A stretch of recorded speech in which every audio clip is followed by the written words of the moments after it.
আব্বাজান আমি তাকে জাহান্নামের আগুনে যেতে দেব না। আমার চোখের সামনে আমার আব্বাজান জাহান্নামের ভেতরে জ্বলবে, আমি এটা সহ্য করতে পারবো না।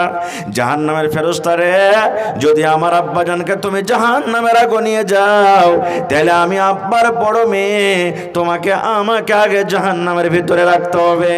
তাদের বাড়িতে বেটি জন্মগ্রহণ হয়তো, ওই বাপ লজ্জার কারণে, শরমের কারণে গ্রাম দিয়ে বাপ হাঁটতক না, বাজারে যেত না। যখন 2 জন 5 জন 7 জন কোনো জায়গাতে লোক বসে আছে, বাপ আব্বা বসে গল্প করতক না, মুখখান কালো হয়ে যেত। রাতের বেলাতে ওই বাবার ঘুম আসতক না। ওই বাবা বলতো, রব্বুল আলামিন কেন তুমি আমাকে মেয়ে দিয়েছো? কেন আল্লাহ ছেলে দাওনি? আল্লাহ তুমি কেন আমাকে বেটা দাওনি? আল্লাহ জি কি আমাকে শ্বশুর বলবে? আল্লাহ কাকে আমি জামাই বলে ডাকবো? আল্লাহ কেন তুমি আমাকে মেয়ে দিয়েছো? আল্লাহ কেন তুমি আমাকে মেয়ে দিয়েছো? আল্লাহ কেন তুমি আমাকে একটা ছেলে দান করনি? এরকম ভাবে তারা মুখ কালো করত। ইমাম বাগাবী রাহমাতুল্লাহ আলাইহি বলছেন, যখন আস্তে আস্তে বেটির বয়স 5 বছর 7 বছরকার হইতো, বাপ জঙ্গলের ভিতরে চলে যেতেন একটা কোদল নিয়ে, আর একটা কবর করে আসতো, একটা গর্ত করে বাড়িতে আসতো। কেউ জানে না বাড়িতে। বাড়িতে আসার পর ওই বাপ নিজের বিবিকে বলতেন, বিবি রে, আমার জামিলাকে সুন্দর করে তুমি সাজায়া দাও রে বিবি। মালদার বাজার কেমন হয় আমার খালেদা জীবনে দেখেনি। এই ভাটল কেমন হয়, এই দেখো বুনিয়াদপুর কেমন হয়, আমার মেয়ে জীবনে কোনোদিন দেখেনি। আমার কলেজের টুকরাকে আমি মেলা ঘুরতে নিয়ে যাব, বাজার ঘুরতে নিয়ে যাব। আমার জামিলাকে, আমার খালিদাকে, আমার জায়েদাকে নতুন করে সুন্দর করে তুমি সাজাইয়া দাও, গোসল করাইয়া দাও, তেল কজল দিয়ে দাও বিবি রে। আমার কলেজের টুকরাকে আমি মেলা ঘুরতে নিয়ে যাব। হায় রে আল্লাহ! কিন্তু ওই মেয়ের বাবা এই কথা যখন বলতো, ওই মেয়ের মা, জামিলার মা, খালেদার মা জানতো না আমার স্বামী আমার মেয়েকে কোন মেলা ঘুরতে নিয়ে যাবি। ইমাম বাগাবী রাহমাতুল্লাহ আলাইহি বলেন, মা খুশি হয়ে হয়ে সুন্দর করে নিজের মেয়েকে গোসল দিয়ে, তেল কাজল দিয়ে, নতুন কাপড় পরায়ে বাপের হাতে তুলে দিতেন। এবার আব্বাজান টানতে টানতে টানতে টানতে টানতে গ্রাম থেকে বাইরে ওই জঙ্গলের ভিতরে যে জায়গাতে গর্ত করে এসেছিলেন রে বন্ধু, ওই গর্ত পর্যন্ত নিয়ে চলে যেতেন। কলেজার টুকরা মেয়ে বলতো, আব্বা গো, কোথায় আপনি আমাকে নিয়ে যান? এইদিকে তো জঙ্গলের রাস্তা, এইদিকে কোনো গ্রাম দেখা যায় না, কোনো মানুষ দেখা যায় না, কোনো লোকজন দেখা যায় না, এইদিকে আপনি আমাকে কোথায় নিয়ে যান? এবারে আব্বা বলতো, বেটি রে, এই জঙ্গলের পর একটা মার্কেট আছে, একটা বাজার আছে বেটি রে, ওই মার্কেটে তোমাকে নিয়ে যাব, বাজারে নিয়ে যাব। ইমাম বাগাবী রাহমাতুল্লাহ আলাইহি বলেন, ওই মেয়ের হাত খান ধরে টানতে টানতে টানতে যে জায়গাতে গর্ত করেছিল, ওই গর্ত পর্যন্ত যাওয়ার পর বাপ নিজের মেয়েকে বলতো, ও খালেদা, জায়েদা বেটি রে, একটু তুমি মাথা বাড়িয়ে দেখো, একটু তুমি চোখটা বাড়িয়ে দেখো, এই গর্তটা কত বড় আছে। আরে আল্লাহ, ওই বেটি তো জানতো না আমার আব্বা জান কেন আমাকে গর্ত দেখতে বলে। এবার ওই কলেজার টুকরা মেয়ে এরকম ভাবে যেমন মাথাটা বাড়িয়ে গর্ত দেখতে যায়, পিছন থেকে একটা আব্বাজান এমন ভাবে জোর করে ধাক্কা দিল।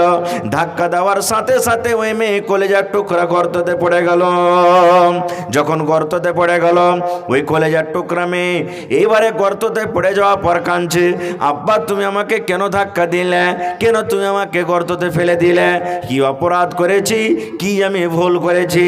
এবার আব্বা বলতো, বেটি রে, ও খালেদা শুন, তোর অপরাধ হলো এইটা রে মা, যেদিন থেকে তুই আমার বাড়িতে জন্ম নিয়েছিস, যেদিন থেকে তুই আমার বাড়িতে এসেছিস, সেদিন থেকে নিয়ে আমি গ্রামে হাঁটতে পারি না। লজ্জার কারণে আমি গ্রামের লোককে মুখ দেখাতে পারি না। লজ্জার কারণে আমি গ্রাম দিয়ে রাতের বেলাতে আমি হাঁটছি, আমার দেখো মুখখান কালো হয়ে গেছে, রাতের বেলাতে আমার ঘুম আসে না, লোকেরা আমাকে তানা মেরে মেরে কথা বলে দেখো রে, ওই আব্দুল্লাহর বাড়িতে বেটি জন্মগ্রহণ হয়েছে, ওই খালেদের বাড়িতে বেটি জন্মগ্রহণ হয়েছে, ওই আব্দুল সাত্তারের বাড়িতে মেয়ে জন্মগ্রহণ হয়েছে, এরকম ভাবে লোকেরা তানা দেয়।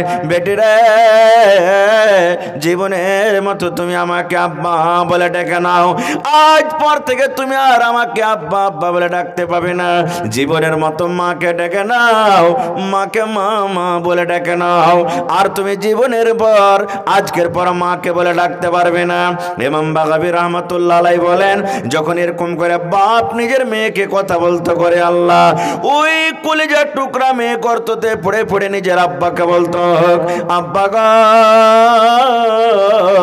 আপনি আমাকে গর্ত থেকে উঠাই এলেন, আপনার বাড়ি তার জীবনে কোনোদিন আমি যাব না, গ্রাম যাব না, বাড়ি যাব না, আমার দুই চোখ যেদিকে যাবে আমি চলে যাব, আপনাকে আমি আব্বা আব্বা বলে ডাকবো না, মাকে মা মা বলে আর ডাকবো না, আমার দুই চোখ যেদিকে যাবে আমি চলে যাব, দয়া করে আপনি আমাকে গর্ত থেকে উঠাই এলেন।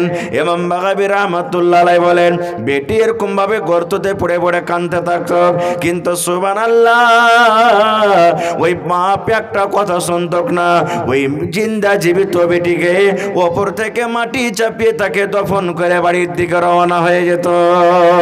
নারে তাকবীর, সুবহানাল্লাহ। 1400 বছর আগে।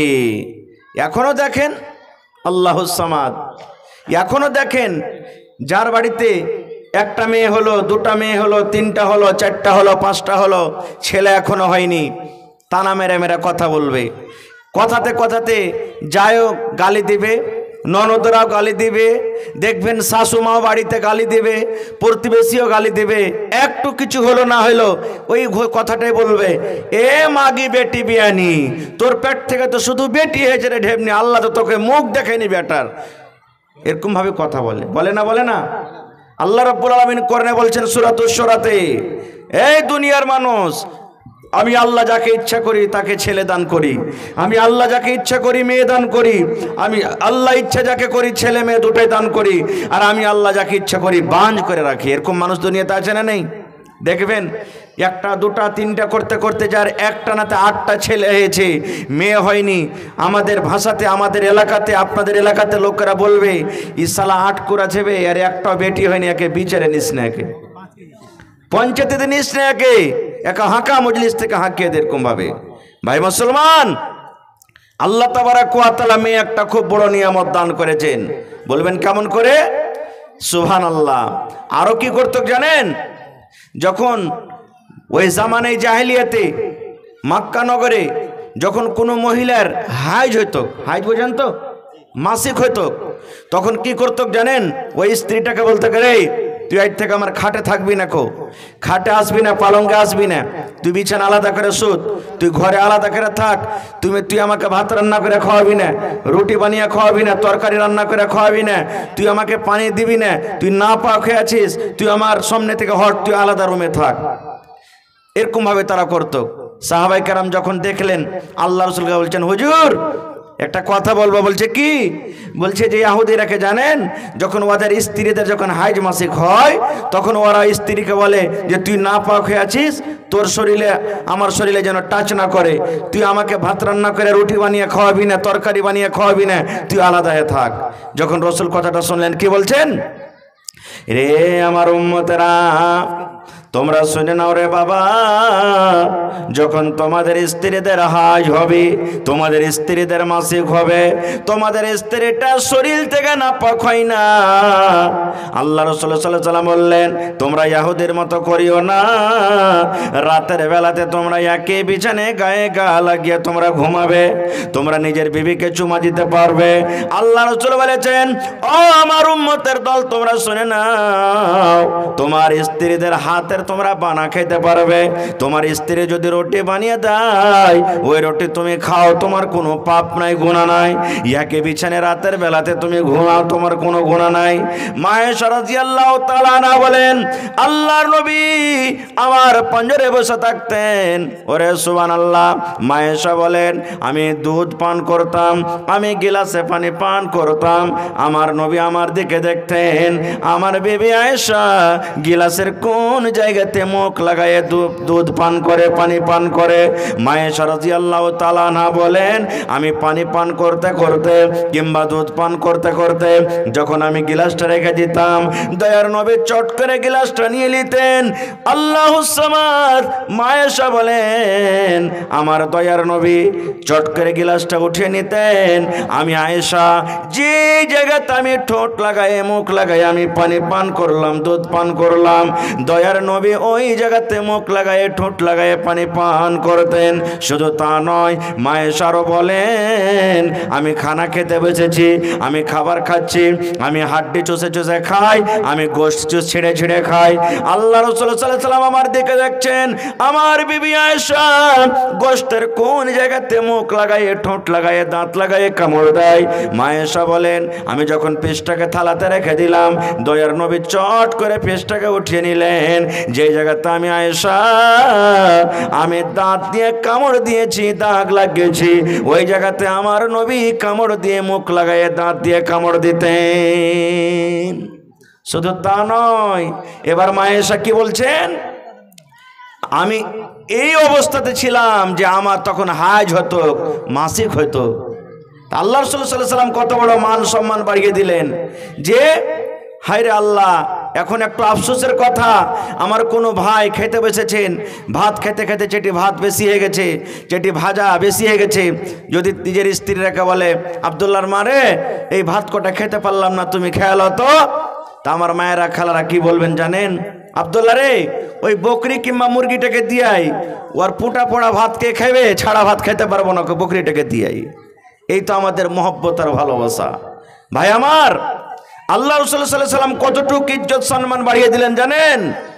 আল্লাহ রাসূল সাল্লাল্লাহু আলাইহি ওয়াসাল্লাম বলে দিলেন, ও মেয়ের বাবা তোমরা শুনে নাও, যার বাড়িতে দুইটা মেয়ে জন্মগ্রহণ করেছে, রাসূল হাদিসে দুটার কথা বলেছেন, কিন্তু দুটা হোক কিংবা একটা হোক কিংবা তিনটা হোক কিংবা চারটা হোক পাঁচটা হোক, আল্লাহ রাসূল সাল্লাল্লাহু আলাইহি ওয়াসাল্লাম বলেছেন, ও মেয়ের বাবা তোমরা শুনে নাও, যার বাড়িতে মেয়ে জন্মগ্রহণ হয়েছে, ওই মেয়ের বাবা যদি নিজের মেয়েকে দেখে মনটা ভারী না করে, যদি মনটাকে খারাপ না করে, আল্লাহর শুকরিয়া আদায় করে, ওই মেয়েটাকে বড় করে লালন পালন করে দ্বীনি শিক্ষা দিয়ে পড়িয়ে লেখে বড় করে একটা ভালো ছেলে দেখে, ভালো ঘর দেখে, ভালো বাড়ি দেখে যদি তার বিয়ে লাগিয়ে যেতে পারে, আল্লাহ রাসূল বলেছেন, ও মেয়ের বাবা তোমরা শুনে নাও, আমি নবী আর মেয়ের বাবা জান্নাতের ভিতরে থাকবো।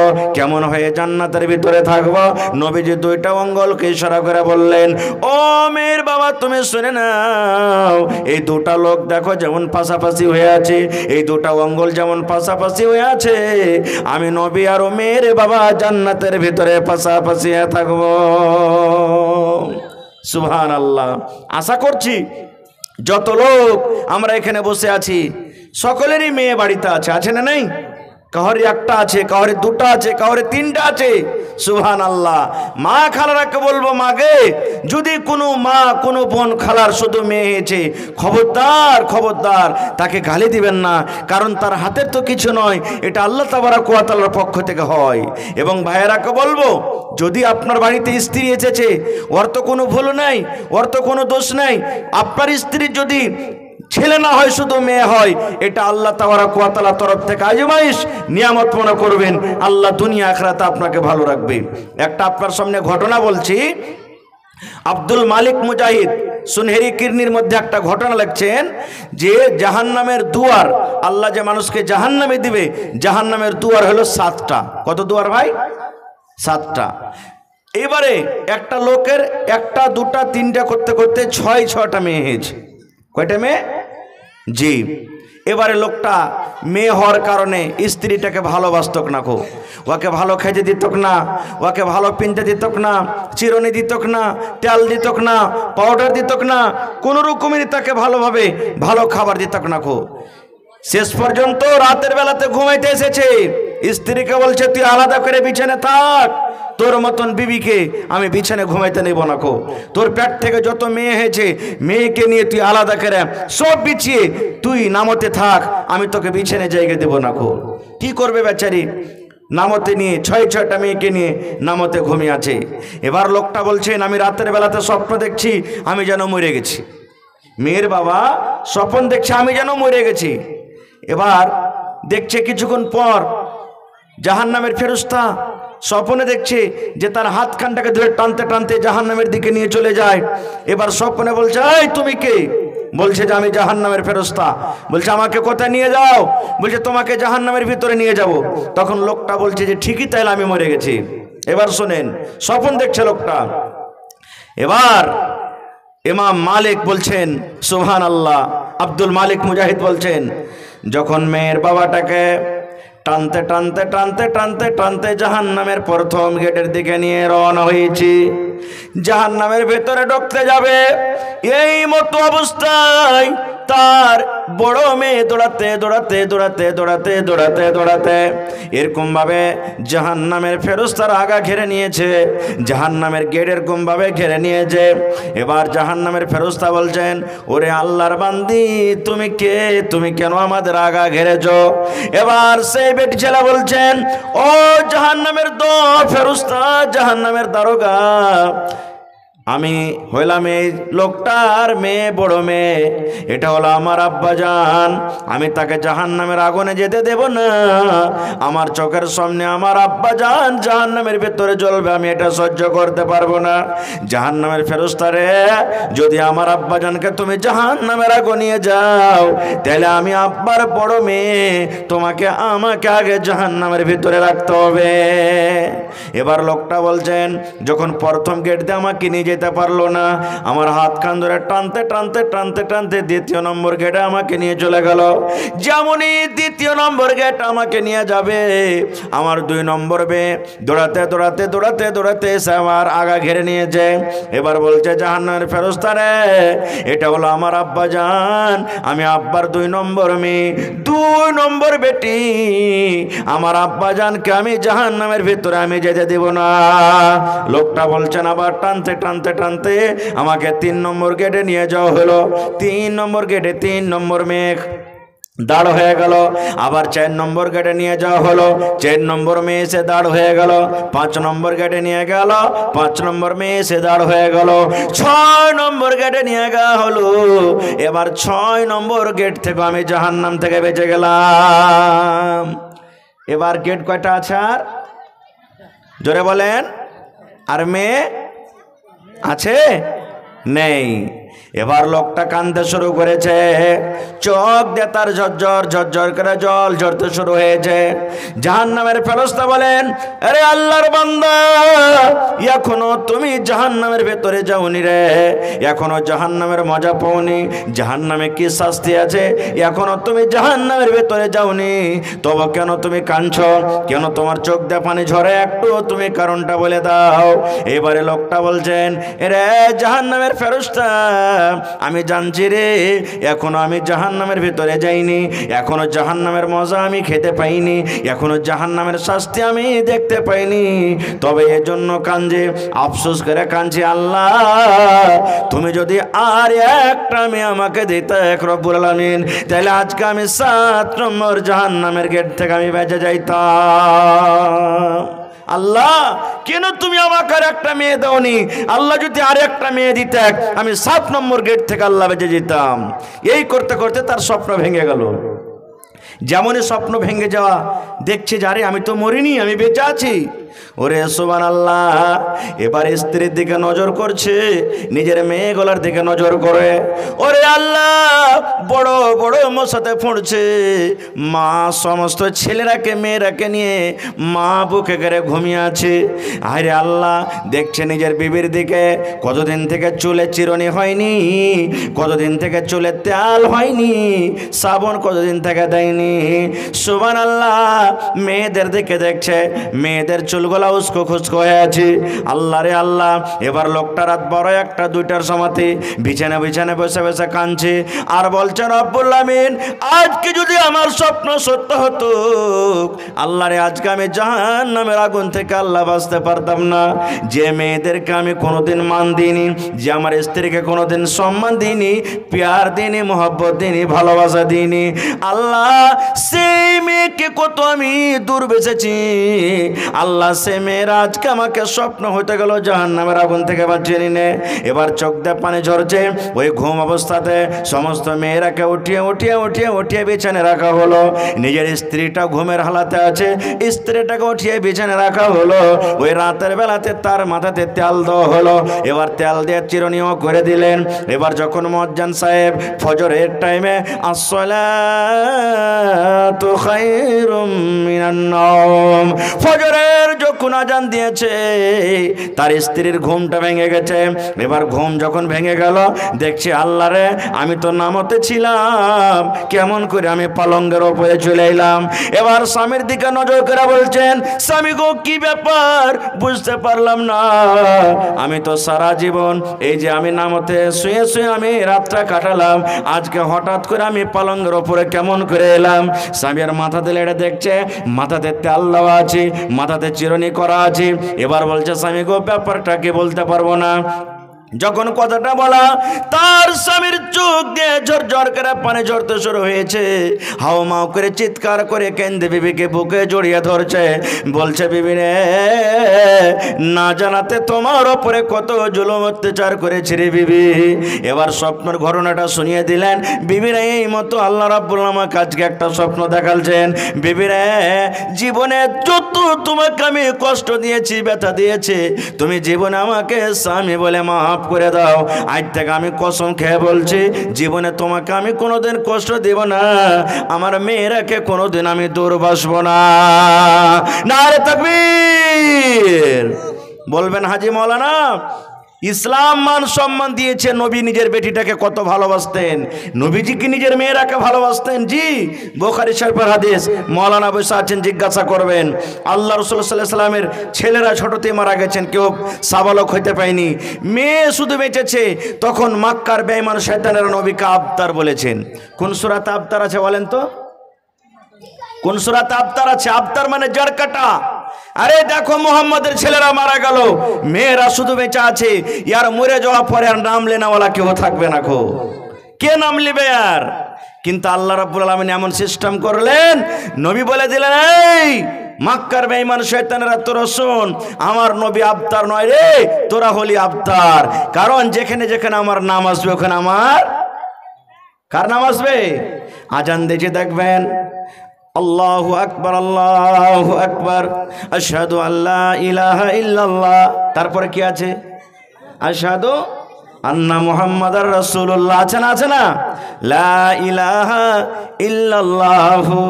তারপরে মুহাম্মাদুর রাসূলুল্লাহ। সুবহানাল্লাহ।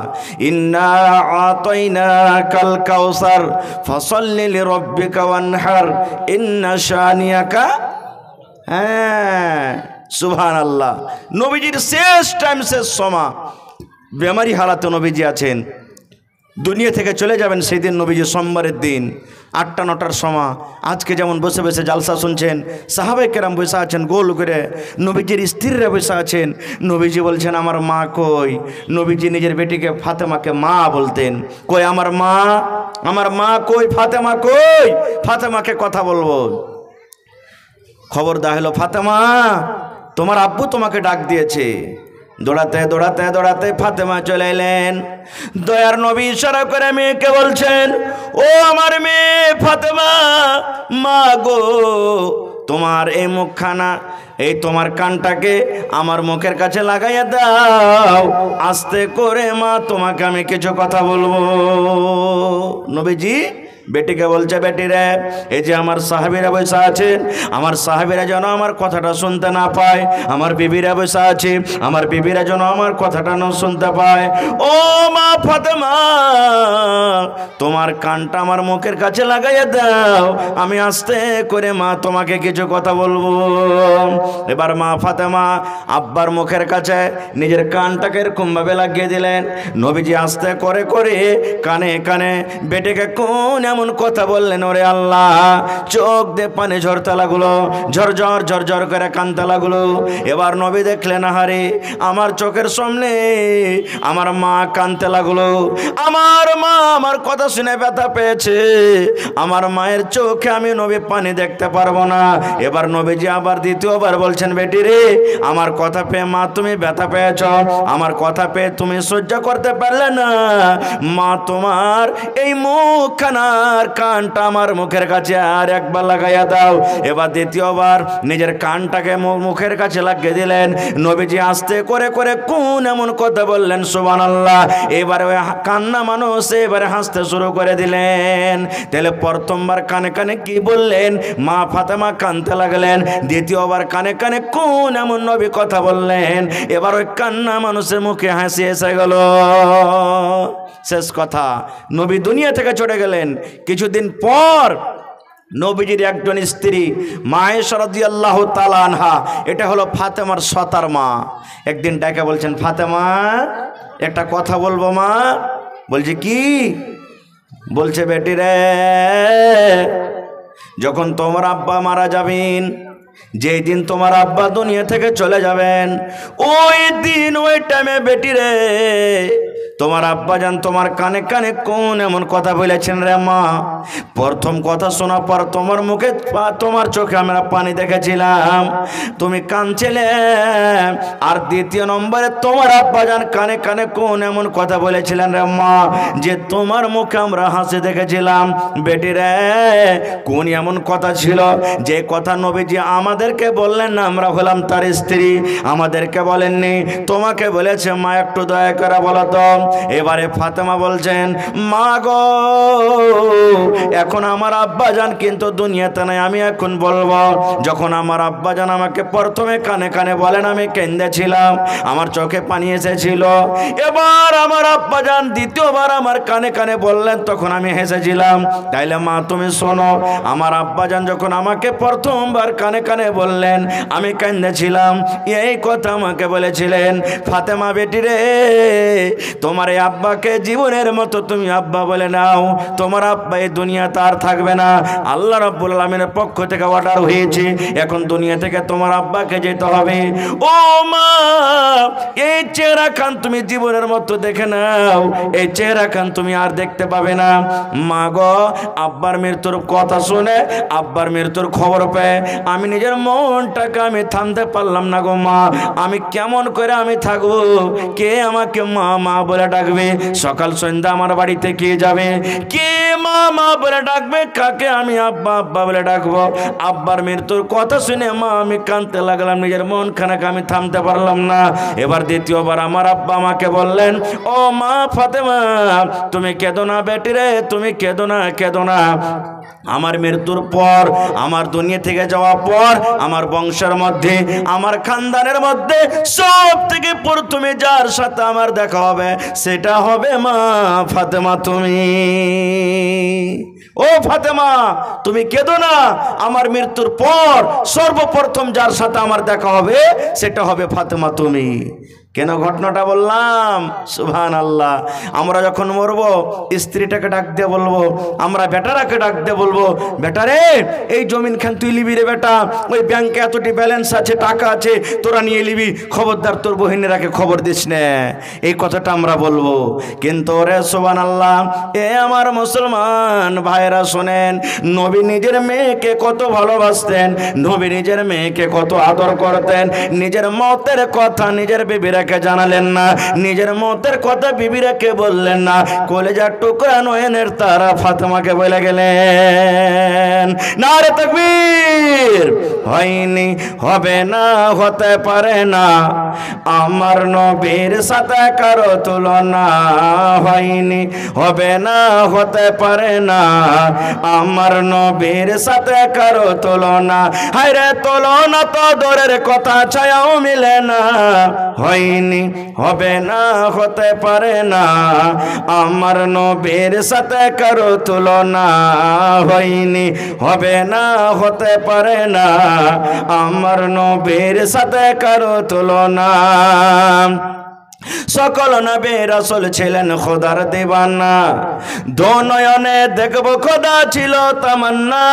আরে মোর নবীকে ডেকে নিলেন, আরে মোর নবীকে ডেকে নিলেন, দেখবে রব্বানা। হয়নি, হবে না, হতে পারে না, আমার নবীর সাথে কারো তুলনা। হয়নি, হবে না, হতে পারে না, আমার নবীর সাথে কারো তুলনা। ইউসুফকে দেখে যা আঙ্গুল কেটেছে, তারা কি আমার নবীর রূপ দেখেছে? ইউসুফকে দেখে যারা আঙ্গুল কেটেছে, তারা কি আমার নবীর রূপ দেখেছে? আরে দেখতো যদি কেটে দিত, আরে দেখতো যদি কেটে দিত কলিজাখানা। হয়নি, হবে না, হতে পারে না, আমার নবীর সাথে কারো তুলনা। মাইকের আওয়াজ লাগছে যে চাইপে ধরে আছে, এরকম হয়েছে। হায় আল্লাহ, এত ম্যাক কাজ খারাপ আপনাকে। थोड़ा आवाज बढ़ाइए ना भाई हो, आवाज बढ़ाइए थोड़ा। হয়নি, হবে না, হতে পারে না, আমার নবীর সাথে কারো তুলনা। নারে তাকবীর। এবারে মেয়েদের মান সম্মান কে দিলেন? জোরে বলেন, আরো জোরে বলেন। আল্লাহ দিলেন। আর একটু আগে চলেন, আরো কি বললেন রসুল জানেন? আদ-দুনিয়া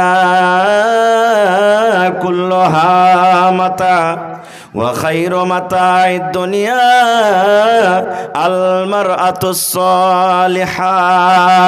সুবহানাল্লাহ। সব থেকে দামি জিনিস কি জি ভাই দুনিয়াতে? বলেন। সোনা। সোনা দামি জিনিস না? সোনা দামি জিনিস নয়। আটা না আপনি সোনা নিতে যাবেন মোটামুটি 35 থেকে 40 হাজার লাগবে, লাগবে না? লাগবে না? চাঁদি আপনি কিনতে যাবেন মোটামুটি 800 টাকার কম ভরি হবে না এখন মনে হয়। দামি জিনিস আছে না নাই? আল্লাহ রাসূল সাল্লাল্লাহু আলাইহি ওয়াসাল্লাম বলেছেন, উম্মত রে, জমিনের ওপরে আকাশের তলাতে যত দামি জিনিস আছে রে উম্মত, সোনা হলো দামি জিনিস, চাঁদি হলো দামি জিনিস, হীরামতি হলো দামি জিনিস। একদিকে তুমি এক সাইডে রেখে দাও, আর এই জমিনের ওপরে আল্লাহর যেগুলা বান্দি রয়েছে, কোন বান্দে? আল মারআতুস সালিহা, নেককার দিনদার নারীকে এক সাইডে রেখে দাও। দয়ার নবী বলেছেন, উম্মত, এই জমিনের উপরে যত মাল রয়েছে, যত হীরা রয়েছে, যত মুক্তি রয়েছে, যত চাঁদি রয়েছে, সমস্ত মালের থেকে আল্লাহ রাব্বুল আলামিনের নিকটে সব থেকে দামি মাল, সব থেকে দামি জমিন, সব থেকে দামি সম্পদ হলো আল মারআতুস সালিহা, একটা নেককার নারী, নেককার স্ত্রী। নেককার স্ত্রী হলো সব থেকে দামি। তো যে জিনিসটার দাম আল্লাহ রসুল দিয়েছেন, সুবহানাল্লাহ, জমিনের পরে সব থেকে এখন সস্তা মাল সেটাই হয়েছে। হয়েছে না হয়নি? হানা বলেন। আচ্ছা বলেন তো, আপনাদের এলাকাতে যখন ছেলে মেয়ের বিবাহ হয়, লেনদেন হয় ভিতর ভিতর? হয়? এই যারা ঘটক আইবারি থাকে আগতি বলে দেয়, দেখতে যাব কিন্তু বলে দিস 3 লাখ টাকার দরকার আছে, 2.5 লাখ টাকার কম তো হবে না, যে কিছু করি হোক। বুলেট গাড়ি, আপাচি গাড়ি, হিরো হন্ডা, এগুলা নেওয়া দেওয়া হয়। সুবহানাল্লাহ।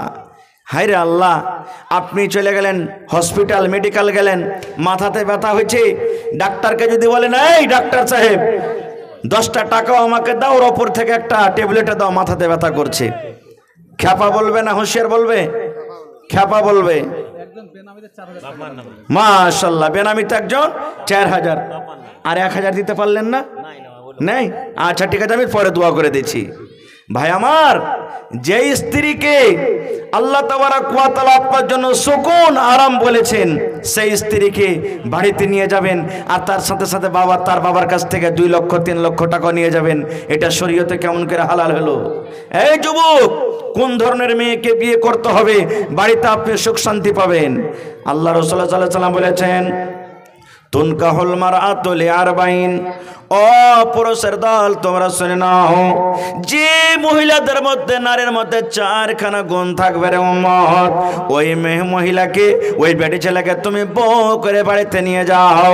1 নম্বর হলো লে মালেহা, যাকে তুমি বিয়ে করবে দেখো তার বাপের কাছে মাল আছে কিনা, তার বাপের কাছে বাড়ি আছে কিনা, তার বাপের কাছে জমি আছে কিনা, তার বাপের কাছে গাড়ি আছে কিনা। 1 নম্বর রাসূল বলেছেন লে মালেহা, দেখো তার কাছে মাল আছে কিনা। 2 নম্বর রাসূল বলেছেন ওয়ালে জামালেহা, 2 নম্বর রাসূল বলেছেন লে মালেহা ওয়ালে হাসাবেহা, তার দেখো বংশ, দেখো খানদান, দেখো ঝাড় দেখো ভালো আছে কিনা। 3 নম্বর রাসূল বলেছেন ওয়ালে জামালেহা। ও আমার উম্মতরা শুনে নাও, 3 নম্বর গুণ দেখো মহিলার মধ্যে দেখতে সুন্দর আছে কিনা, দেখতে ভালো আছে কিনা। আল্লাহ রাসূল 4 নম্বরে বলেছেন ওয়ালে দিনহা, দেখো তার মধ্যে দিনদারি আছে কিনা, নামাজ পড়ে কিনা, রোজা রাখে কিনা। নামাজ পড়িতে জানে কি জানে না। আল্লাহ রাসূল বলেছেন উম্মত, তার মধ্যে দেখো দিনদারি আছে কিনা। তাহলে 1 নম্বর হলো মাল, 2 নম্বর হলো বংশ, 3 নম্বর হলো সৌন্দর্য, 4 নম্বর রাসূল বলেছেন দেখো তার মধ্যে দিনদারি আছে কিনা। এবার বলবেন হাজী মাওলানা, 4খানটা সিফাতওয়ালি মেয়ে ছেলে তো খুঁজে পাওয়া যাবে না, 1000-এ 200-তে 500-তে একটাই পাওয়া যাবে। কোনো মেয়ে দেখতে সুন্দর তো গরিব, কোনো মেয়ে দেখতে হয়তো ভালো নয় কিন্তু তার কাছে মাল আছে, কোনো মেয়ে হয়তো ধনী ঘরের বেটি কিন্তু তার মধ্যে দিনদারি নেই। এরকম 4টা সিফাত পাওয়া যাবে কি? যাবে না। তাহলে কি বলবেন যে হাজী মাওলানা কি করব? এরকমই তাহলে ঘুরে বেড়াবো, বিয়ে শাদী করতে হবে না? আল্লাহ রাসূল সাল্লাল্লাহু আলাইহি ওয়াসাল্লাম বলেছেন উম্মত রে, 4খানটার মধ্যে যদি আগেকার 3খানা না থাকে রে উম্মত, যদি মেয়েটার বাপ গরিব হয় তাও চলবে, মাল না থাকে তাও চলবে, বংশ ছোটখাটো হয় তাও চলবে, ওই মেয়েটা দেখতে সুন্দর নয়, চোখ যদি টেরে কানা আছে তাও চলবে, যদি দেখতে কালো আছে তাও চলবে। এ আমার উম্মত, তার নাক মোটা আছে তাও চলবে, ঠোঁট মোটা আছে তাও চলবে, দাঁত বড় আছে তাও চলবে, কিন্তু উম্মত রে, যদি তার মধ্যে দিনদারি থাকে রে উম্মত, দিনদারি যদি তার মধ্যে থাকে, ওই দিনদারি স্ত্রীকে তুমি বড় বউ করে বাড়িতে নিয়ে চলে যাও। দিনদারি বউ করে যদি তুমি নিয়ে যাও, তোমার জীবন উদ্ধার হয়ে যাবে, জীবন তোমার ধন্য হয়ে যাবে। তোমার স্ত্রী তোমার কাজে আসবে, তোমার স্ত্রী তোমার সাথ দিবে, তোমার বাড়ি থেকে বড় বড় মুসিবত তোমার দূর হয়ে যাবে। দিনদারি স্ত্রীকে বাড়িতে নিয়ে আসতে গেলে মুসিবত দূর হয়ে যাবে। আপনি বাড়িতে টেনশন কি জিনিস বুঝতে পারবেন না। খুব একটা হাদিস বলছি, মুসলিম শরীফের হাদিস, জিলসানিতে একটা হাদিস আছে, মাশাআল্লাহ ইমাম সাহেব 1000 টাকা দান লেখা রাখেন। বাস একটা হাদিস আপনাদের সামনে আর বলছি, যে স্ত্রী যদি নেককার বাড়িতে আসে তাহলে আপনার মান সম্মান কতটুকু বাঁচবে।